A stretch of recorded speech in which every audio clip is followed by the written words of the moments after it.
When we last conversed, it was at the end of a 2-day intensive workshop, high-flying, amazing energy workshop. And the question that I posed was, how does it get any better than this? And Abraham, of course, had a brilliant answer. But it started an unfolding for me. So let us add to our brilliant answer. Of course. How does it get any better than this? It's your ability to perceive how lovely it is that improves. Your ability to perceive the deliciousness of the moment is what the improving factor is. What started to unfold for me was a wonderful chain of events. The first one being that, to me, it no longer made sense to make people wrong, no matter what was going on.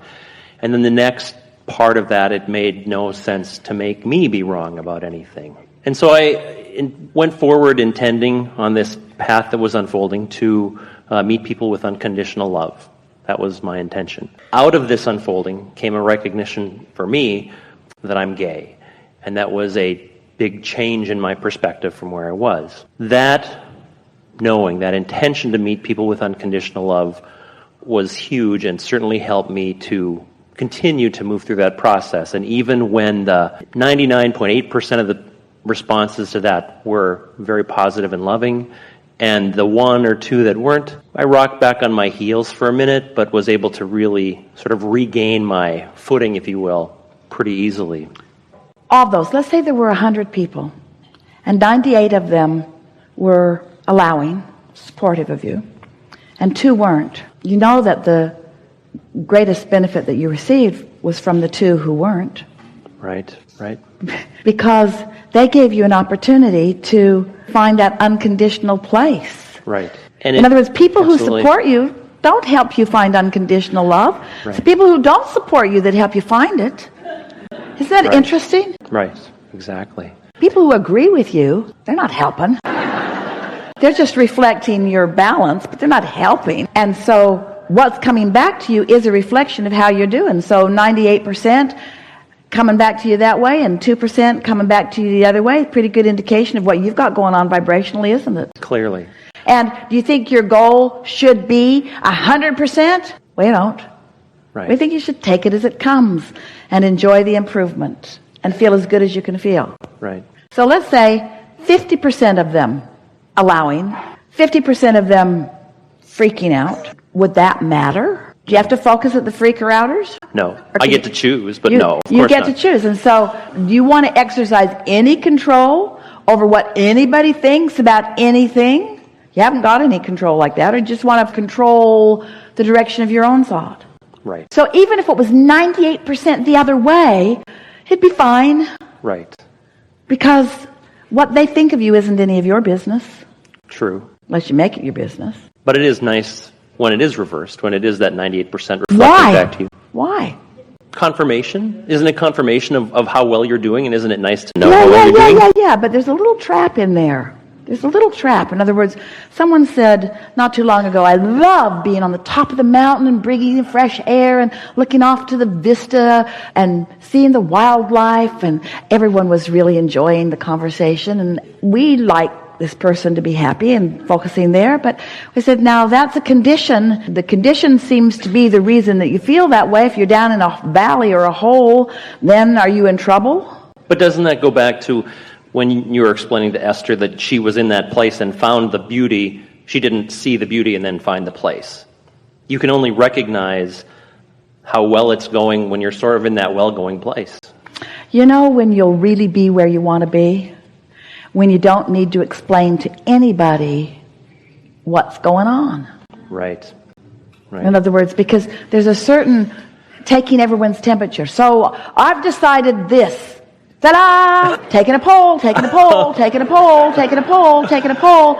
Results of the poll are good. You know you're really there when you say, ta-da! Take me or leave me. Right. No poll. I'm not taking any poll. I'm not taking any of your temperatures, only my own. Right. Yeah. Right. Out of all of this has come, well, several things have come out of this, but one of the things that have come out of it is I feel like I've hit the clarity jackpot or the clarity lottery or tapped the clarity well or whatever, because it's just, and it's not because of that realization, but it came, at least from my perception, it came out of that question, how does it get any better than this? And it's the clarity of everything. Well, maybe not everything, but it's just this clarity that almost feels like it supersedes happiness and joy, because it's just like, oh, I get it. Awareness. Because what clarity is pure alignment, and therefore looking through the eyes of Source. You got to remember, and we know you do, that you are an extension of Source energy, but you are Source energy. And so you want to ask the question, who's the me that I'm talking about? Who is the me that's having this life experience? Well, Source is right there flowing with you, and in absence of resistance, you've got that full awareness, which is what you are calling clarity. Mm-hmm. So what you're calling clarity is vibrational alignment with the perspective of Source. Yeah. And it's great. It's what you all want. But so now let's put this in the whole perspective. So Sure. You had that before you were born into this physical body. Oh yeah. So remind me again, why'd I come? Because I already had clarity. And now I've banged around and I've come back to clarity. So it's sort of like, tell me again what that was about. But isn't there value in gaining clarity? When you talk about the path of going from unclear to clear, how great that experience is? It's like hitting yourself over the head with a hammer, and when you stop, it feels good. Kind of, maybe. Well, But you're not arguing against clarity, though. we are certainly not arguing against clarity. And what you're ready to feel and understand is that you were clear before you came into this physical body. And clear meaning non-resistance. Clear meaning, therefore, good feeling. Clarity, therefore, meaning invincible, in love with life. That's who you are. And then wanting to participate in an environment that would produce more desire that you would then become clear with also. Understanding that desire is born out of choices, and that in lots of choices there is less clarity. Can you feel that? Yeah. Esther sometimes will say to someone, don't you know better than to give a woman that many choices? Because with that many choices, it takes a little longer to make your way through it. And so the more choices that you have, so then you are clear, come into this environment, stand in a place of more choices and a little less clarity, which produces rockets of desire, poignant clarity. Because the contrast helped you to choose something that you had not been in a position to choose before. This time-space reality does that to you all day, every day. This conversation has never been before into all of the universe. Clarity will come out of this. But before clarity comes out of it, rocket of desire will be born. Rocket of desire is born. And Source receives it, stands with it, becomes it, knows it, and adds clarity to that knowing. In other words, Source energy, the energy that creates worlds, the consciousness of all that is, now holding that new thought in perfect clarity. Now you're not ready for that yet, because the contrast that produced the clarity that Source now holds isn't yours yet, because it's not practiced. But your emotions will guide you to that clarity. And when you find it, you will feel wonderful. So now, did you follow all of that? Made perfect sense to you, didn't it? So when we say to you that you never get it done, factor that in. And when he says to you, he likes the feeling of moving from non-clarity into clarity, isn't that the journey that we're all talking about? So don't just sort of kind of want to stop beating up on yourself in your place of not clarity, because if you never knew what not clarity is, would you appreciate clarity? It's the process of becoming that is so delicious. It's not getting it done. It's the process of becoming that is so delicious. Right. So yes, clarity is the goal, but you're not ever going to know clarity if you don't have a little confusion. Just don't make a lifestyle out of confusion, because you don't go from confusion to clarity. You go from less clarity to more clarity. Right. You see. How is that for you? Did you follow that? We're really out there on the leading edge. And those of you who said you're here for the first time, good for you. That law of attraction brought you here. You had to be in the vicinity or you would not be here. In other words, and you feel more clear now, yes? We want to bring all of this back to the physical world that you live in, because talking about vibration is essential, and knowing about guidance is essential, and knowing who you really are is essential. But after all, you came for the experience of the expansion, for the joy of the expansion. And so all of this that we are speaking to you here, while it is law-based and fact-based, and there is not a shred of evidence anywhere in the universe to the contrary of what we are speaking here, Words don't teach. It's only life experience that teaches. And so you're going to take what pieces of this that you are feeling resonance with, and then life is going to confirm them for you. And that's what's been happening to you. You'd gained all kinds of clarity, and now you just have a really wonderful opportunity to experience up close and personal the details of what that clarity produces for you. Right. And so all of this knowledge that you've been holding for a long time, when it's applied to a different subject, to a subject that you have not been willing to apply it before, you're feeling really a lot of delicious movement, you see. That's what that's all about. There's no right or wrong in anything. There's just you in relationship to what you've become, to what you're allowing yourself to experience. Physicality is so delicious. And translating vibration through your physical senses is so wonderful. To feel the tactile relationship that you have with this physical life experience. You came for the deliciousness of that. But your emotional rendezvous are more delicious than anything that you're translating visually. In other words, you can see something that is beautiful, but when you see it from your vibration of love, self-love, then the beauty is unspeakable, isn't it? You can read books that others have written as they try to explain things, and they can move you, and you can speak your own lovely words as you try to describe things, but the feeling of love is so much more than any description of love that you will ever hear or offer. The feeling of clarity is more delicious than any explanation about clarity that you will ever experience. The feeling of alignment is more delicious than any explanation of how to become aligned that you will ever experience. And so we love knowing that this conversation has stimulated some things within you.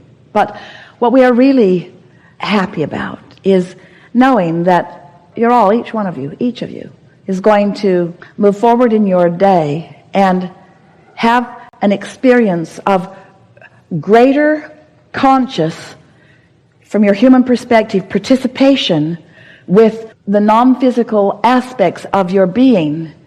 And it's going to make that moment, when you allow it, more delicious than that moment usually is. Right. Living in a moment with Source right there with you, and you not blocking it with a belief that is keeping you from it. That's what clarity is. That's what alignment is. That's why we call this the art of allowing. The art of allowing the whole of who you are to be present in this moment. And you know, Esther didn't really get this until Jerry made his transition. She'd been chattering for us for a very long time and listening to the things that we were speaking and doing her best to apply them. But it wasn't until she felt the discomfort of the absence of Jerry and then the comfort of finding the presence of Jerry that she began to realize that she's got to look for him where he is, not where he isn't. That was a really big turning point for her. As long as she was missing something that he used to do or used to say, she was hurting. But when she would allow herself to tune into who he now is and hear him say it now, sack faces. Are you kidding? That's the funniest joke that Barbara ever told Esther. Ever. It was better than everything that they'd ever laughed over before. Ever. Sack faces. A couple other clarification points that I'd like to discuss. Out of it, I've noticed, although not recently, people kind of talking about the benefit of being vulnerable. There's a couple of books that have been written about it. What has become more clear for me so on we this, would get way general about that, and instead of talking about the benefits of being vulnerable, we would talk about the benefits of contrast, because the word contrast is a whole lot less loaded than the word vulnerable. Well, there are no benefits to being vulnerable other than the gentle benefits of contrast. What came out of that for me, though, was the notion that the only way you can feel vulnerable is if you feel fear. The only reason that you can feel vulnerable is if you choose a thought that the Source within you never thinks. The only way that you can feel vulnerable is by looking at something in a complete 180 to the way Source knows about it. But the way that the people that speak well of vulnerability is that the good part of it is the being open part of it. You're open to, I don't want to say open to being hurt, but you're kind of open to everything. I was wondering if you could expand a little bit on that. We would be open to good feeling things and not open to bad feeling things. And those who are excited about vulnerable open themselves to things that we would never open ourselves to, and that's why they feel vulnerable, is because they focus on things that we would not focus upon.